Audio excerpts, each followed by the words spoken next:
दोस्तों, एक लड़की बाहर जाकर पढ़ाई करना चाहती थी, लेकिन उसके माता पिता की ऐसी कंडीशन नहीं थी कि उसे बाहर भेज सकें। लेकिन वो लड़की रोने लगती है, परेशान हो जाती है, कहती है कि आप लोग मुझे बाहर जाने की बस इजाज़त दे दीजिए, मैं अपने पढ़ाई का खर्चा खुद उठा लूंगी। और इसी शर्त पर वो घर से निकल जाती है और शहर में जाकर एक कमरा किराए पर लेकर रहने लगती है। लेकिन कुछ ही दिनों में इतना परेशान हो जाती है कि उसके पास खाने तक के पैसे नहीं थे, कमरे का किराया देने तक के पैसे नहीं थे। और दोस्तों, वो इतना मजबूर हो जाती है कि किराए के बदले मकान मालिक के साथ सोने तक की नौबत आ जाती है। उसकी बड़ी दुर्दशा होती है। दोस्तों, आप भी सुनेंगे तो हैरान हो जाएंगे। लेकिन क्या वो पढ़ पाती है? क्या वो कामयाब हो पाती है? दोस्तों, एक बहुत ही अच्छी कहानी है, ये जानते हैं पूरी कहानी इस वीडियो में। लेकिन वीडियो में आगे बढ़ने से पहले बस वही रिक्वेस्ट, वीडियो को लाइक कर दीजिए, चैनल को भी सब्सक्राइब कर लीजिए ताकि मेरा हौसला बढ़ता रहे। दोस्तों, एक कहानी है बिहार के भागलपुर जिले की। एक लड़की जिसका नाम सलोनी होता है, 12वीं बहुत अच्छे नंबरों से पास होती है। और उसके बाद वो घर में आके अपनी माँ को ये बात बताती है कि मम्मी, मैं आगे की पढ़ाई करने के लिए पटना जाना चाहती हूँ। अब उसकी माँ साफ इनकार कर देती है, क्योंकि उसके पिताजी तो जो थे वो शराबी थे। उसकी माँ उनसे परेशान रहती थी। और सलोनी जो थी वो घर की सबसे बड़ी बेटी थी। उसकी 2 छोटी बहनें थी, एक छोटा भाई भी था। तो वो कहती हैं कि अपने बाप की हालत तो तू देख ही रही है, जो पढ़ लिया बहुत पढ़ लिया, बस अब पढ़ाई लिखाई बंद कर, इससे ज़्यादा हम लोग नहीं पढ़ा पाएंगे। लेकिन वो रोने लगती है, परेशान हो जाती है, कहती है मेरी जो सारी सहेलियां हैं शहर जा रही हैं पढ़ाई करने के लिए। क्योंकि दोस्तों, जो सलोनी थी पढ़ने लिखने में ठीक थी, तो उसकी जो सहेलियां थी, उसने दोस्त भी ऐसे बना रखे थे जो पढ़ने लिखने में ठीक ठाक थे, अच्छे घरों के थे। तो लोग कहीं ना कहीं बाहर जाकर अपनी पढ़ाई कर रही थी, क्योंकि आजकल तो हर कोई पढ़ता है। लेकिन ये बात जो है 2013 की है। तो सलोनी भी रोने लगती है, परेशान हो जाती है। तो उसकी मम्मी कहती है कि चल ठीक है, अगर ऐसी बात है तो मेरे पास कुछ पैसों का इंतजाम हो सकता है। दोस्तों, इसके लिए उन्होंने अपनी पायल बेच दी और उन्होंने 5,000 रुपये किसी तरीके से इकट्ठा किए। बोले कि देख, यही 5,000 मेरे पास हैं, इससे ज़्यादा मैं तुझे नहीं दे सकती। अगर तू कह रही है कि तू अपने पढ़ाई का खर्चा खुद उठा सकती है, तो अपनी जिम्मेदारी पर तू जा सकती है। हम तुझ पर इतना भरोसा कर सकते हैं कि बेटी होकर भी तू बाहर जा सकती है, क्योंकि तुझ पर भरोसा है हमको। अब दोस्तों, उसकी जो मम्मी थी वो खुद सलोनी को लेकर जाती हैं पटना। वहाँ पर एक गवर्नमेंट कॉलेज होता है जहाँ पर वो बीटेक का एडमिशन लेती है, क्योंकि उसने पहले से पेपर वगैरह दिया था तो उसका क्लियर हो जाता है। तो वहाँ पर जो है वो अपना एडमिशन लेती है और उसको एक कमरा किराए पर लेकर दे देती हैं। एक और लड़की होती है उसके साथ जिसका नाम जिया होता है। तो वो दोनों लड़कियां उस कमरे में रहने लगती हैं और उसके बाद अपनी पढ़ाई करने लगती हैं। लेकिन दोस्तों, अब सलोनी के पास पैसे नहीं थे, जैसे तैसे करके अपना दिन गुजारना चाहती थी। और जिया जो थी वो खर्चीली थी, उसके पास पैसों की कमी नहीं थी, उसके घर वाले देते थे। तो इन दोनों में आए दिन झगड़ा हो जाता था। जिया कहती थी कि तू कंजूसी करती है, सारे पैसे मेरे खर्च करवाती है, तू एक पार्ले पर अपना दिन गुजार देती है। लेकिन अब उसे क्या पता कि सलोनी की स्थिति क्या है, उसे क्या पता कि ये वाकई में इतनी गरीब है। अब दोस्तों, धीरे धीरे जो है, जब उसके 5,000 रुपये जो उन्होंने दिए थे उसमें से कुछ रुपए बचते हैं, तो वो जो है अब कुछ काम ढूंढती है और घर घर जाकर ट्यूशन के लिए वो दरवाज़ा खटखटाती है और बोलती है कि अगर आपके बच्चे हों तो मैं ट्यूशन पढ़ा सकती हूँ। ऐसे 40-50 घर का उसने दरवाज़ा खटखटाया कि तभी एक घर में एक आदमी जिनका नाम अमर सिंह होता है, वो कहते हैं कि ठीक है, तुम कितने तक के बच्चों को पढ़ा सकती हो? तो सलोनी कहती है किसी भी क्लास के बच्चों को पढ़ा सकती हूँ। वो कहते हैं ठीक है, मेरा बेटा जो है 12वीं में है और एक मेरी बेटी है वो 10वीं में है, तो क्या तुम उन्हें मैथ पढ़ा सकती हो, साइंस पढ़ा सकती हो? सलोनी कहती है कि जी सर, मैं पढ़ा सकती हूँ, क्यों नहीं पढ़ा सकती हूँ। अब दोस्तों, वो कहते हैं कि फीस कितना लोगी? तो सलोनी कहती है 1,000 रुपये लूंगी। अब दोस्तों, 2013 में 1,000 रुपये बहुत थे, लेकिन जो होम जाकर यानी घर जाकर ट्यूशन देते थे उनके लिए पैसे बहुत कम थे।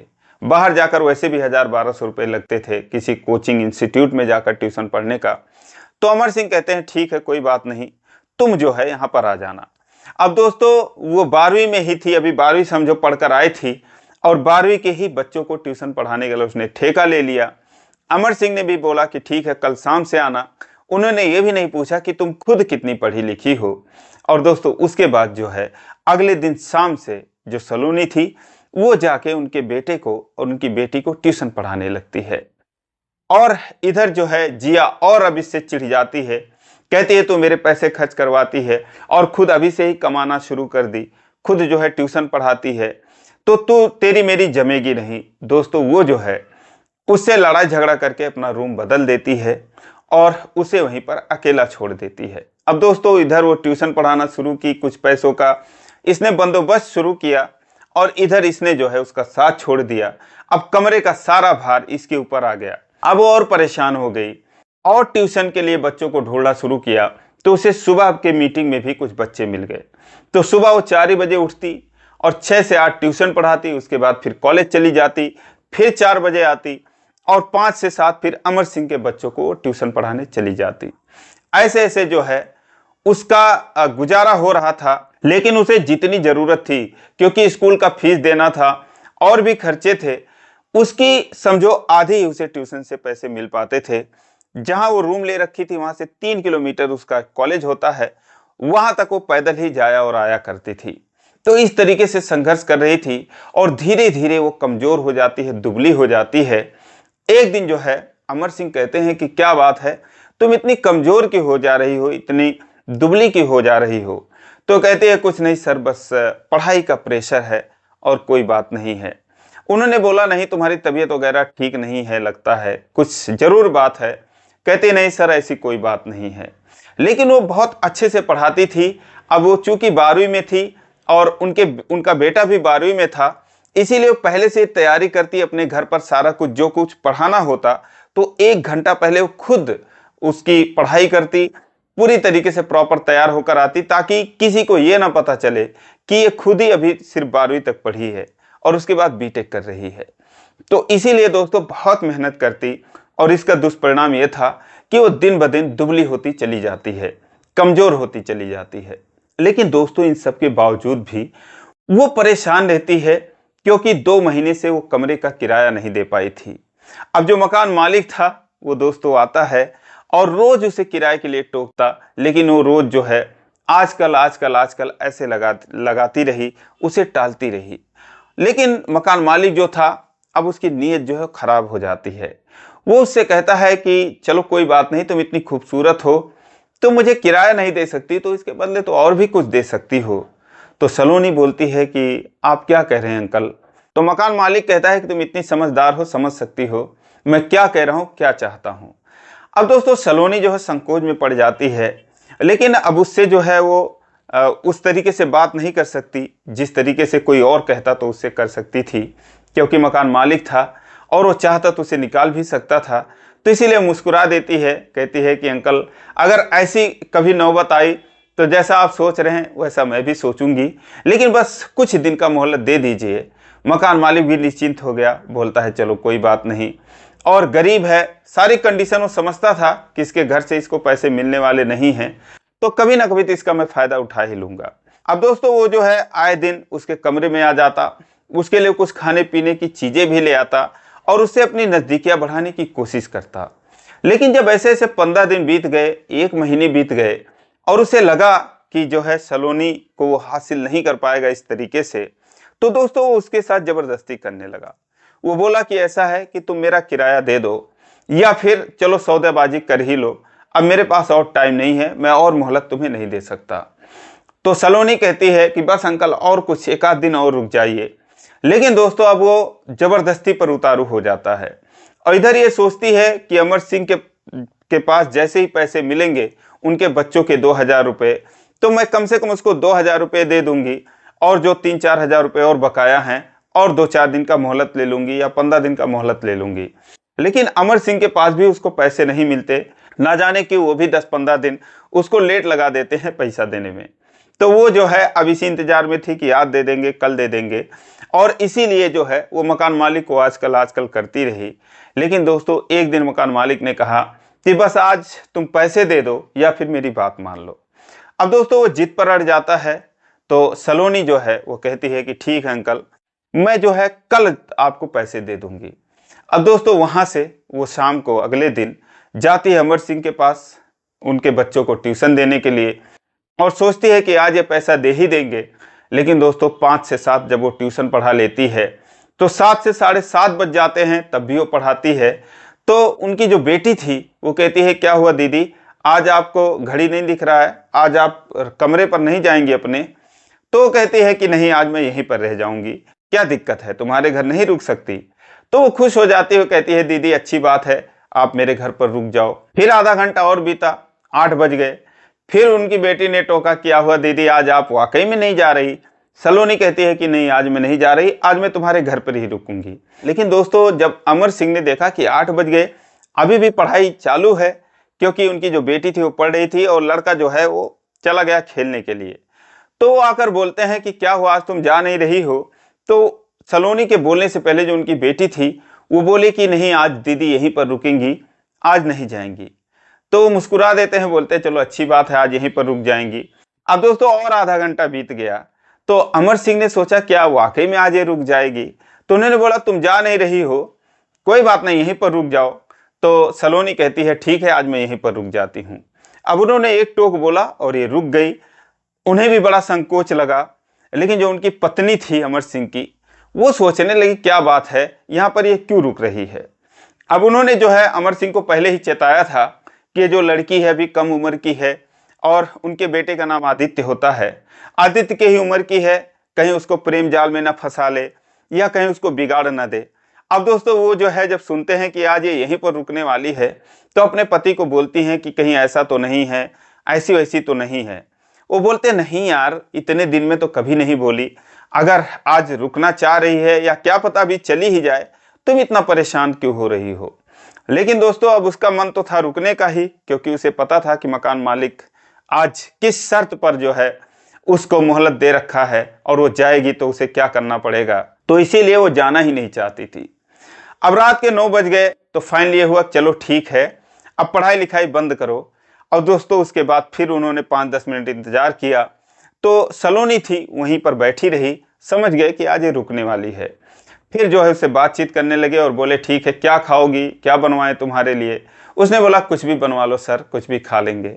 उसके लिए अच्छा सा खाना बनाया इन लोगों ने, और उसके बाद जो है फिर खाना वाना खाए। अब जो उनकी पत्नी थी वो तो उस पर टेढ़ी नजर रख रही थी, उन्होंने जो है उसे अपने पास सुला लिया रात को, और उसके बाद जो है उससे वो बातचीत करने की कोशिश करने लगी कि देखो इसका बैकग्राउंड क्या है। अब रात भर जो है उसके फ़ोन पर मकान मालिक का फ़ोन आता रहा, उसके बाद उसने साइलेंट कर दिया फ़ोन को। तो उन्होंने देखा, जो अमर सिंह की वाइफ थी, कि इसके फ़ोन पर इतने फ़ोन क्यों आ रहे हैं। फिर उन्होंने पूछा किसका फ़ोन है, तो सलोनी ने कहा कि ये मकान मालिक का फ़ोन है, शायद वो पूछ रहे हो कि आज तुम कहाँ रह गई, कमरे पर आओगी कि नहीं आओगी, क्योंकि उनको ऐसे भी गेट बंद करना होता है मेन, जब सारे लोग अंदर आ जाते हैं। लेकिन दोस्तों अब जो उनकी पत्नी थी वो समझ गई कि एक बार तुम फ़ोन उठा के बोल भी तो सकती हो कि मैं नहीं आ रही हूँ। तो बोली नहीं, वो तो ऐसे ही परेशान करते हैं, क्या उनको बोलना। लेकिन दोस्तों अब अमर सिंह की जो पत्नी थी वो काफ़ी डीपली सलोनी से पूछने लगी कि तुम्हारे माता पिता क्या करते हैं और तुम यहाँ पर कौन सी पढ़ाई कर रही हो, तुम बीएससी वगैरह कहाँ से करके आई हो। और इस पर दोस्तों जब वो ज़्यादा पूछने लगती हैं तो वो रोने लगती है और फिर सारी कहानी बताती है कि ऐसा है, ऐसी ऐसी बात है आंटी, मैं इतनी परेशान हूँ और मैं पढ़ना चाहती हूँ, लेकिन मैं इस तरीके से अपने दिन गुजारती हूँ, मेरे पास खाने तक के पैसे नहीं होते हैं। बस आपके ट्यूशन के फीस के चक्कर में मैं सोच रही थी आज आप लोग दे दोगे तो मैं जाके मकान मालिक को दे दूंगी और इस तरीके से वो मेरा पीछा छोड़ेगा। ये सब कहते हुए वो रोने लगती है, तो वो भी उसकी बातें सुनकर हैरान हो जाती हैं। कहती हैं कि क्या बात कर रही हो, इस तरीके से भी होता है, इतना संघर्ष करके तुम पढ़ाई कर रही हो। तो उसने कहा कि हाँ आंटी मैं ऐसे कर रही हूँ, लेकिन मैं देखो अच्छे से पढ़ाती हूँ, आप मेरा प्लीज़ ट्यूशन मत छुड़वा देना। उन्होंने कहा क्या बात कर रही हो तुम। अब सुबह जो है वो अमर सिंह से बात करती हैं, अमर सिंह जो कि एक बैंक में मैनेजर होते हैं, उनसे बात करती हैं और इसकी सारी कहानी बताती हैं कि देखो ये लड़की कैसे संघर्ष करके और यहाँ पर रह रही है, पढ़ाई कर रही है। जब अमर सिंह उसकी बात सुनते हैं तो कहते हैं बेटा अगर तुमने ये बात पहले बताई होती तो शायद हम तुम्हारी कुछ मदद करते, लेकिन तुमने बताया क्यों नहीं और तुम इस तरीके से पढ़ना चाहती हो। दोस्तों उसके बाद वो कहते हैं कि तुम टेंशन मत करो, जैसे मेरे 2 बच्चे हैं वैसे समझ लो तुम भी जो है मेरे परिवार की हिस्सा हो। अब दोस्तों वो जो है उसके पढ़ाई का खर्चा उठाते हैं और वो अगले दिन जाते हैं, मकान मालिक को धमकाते हैं, बोलते हैं पुलिस में तुम्हारी शिकायत अब मैं कर दूंगा। तुम्हारी हिम्मत कैसे हुई एक मजबूर लड़की का फायदा उठाने के लिए। दोस्तों माफी वगैरह मांगता है, उसके बाद वो उससे कमरा जो है वहां पर छुड़वा देते हैं और एक गर्ल्स हॉस्टल में रख देते हैं। कहते हैं सारा खर्चा मैं उठाऊंगा, लेकिन तुम अपने परिवार को मत बताना, नहीं तो वो बुरा सोचेंगे। अब दोस्तों ऐसे ऐसे करके सलोनी ने अपने 4 साल बीटेक की पढ़ाई में पूरा किए और अमर सिंह के परिवार का एक हिस्सा बन गई। दोस्तों 4 साल के बाद उसका बीटेक पूरा हुआ और उसके बाद उसने बैंकिंग की परीक्षा दी और दोस्तों उसके बाद वो भी मैनेजर बन गई। और जो उनका लड़का था जिसे वो ट्यूशन पढ़ा रही थी, दोस्तों वो भी बैंक में नौकरी करने लगता है। दोस्तों सलोनी जो है बीच बीच में अपने घर आती जाती रही, लेकिन परिवार वालों को कभी उसने नहीं बताया कि हाँ ऐसे कोई हैं जो मेरी मदद कर रहे हैं।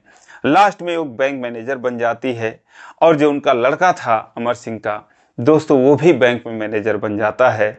और जाहिर सी बात है कि अमर सिंह उससे कहते हैं, क्योंकि सलोनी बहुत अच्छी लड़की है और इन 4 सालों में वो अपने परिवार का हिस्सा मान रहे थे, लेकिन दोस्तों लास्ट में उसे अपने परिवार का हिस्सा बना ही लेते हैं। वो उससे पूछते हैं कि क्या तुम आदित्य से शादी करना चाहोगी, तो दोस्तों वो हाँ कर देती है और आदित्य भी उसे पसंद करता था और इस तरीके से दोनों की शादी होती है।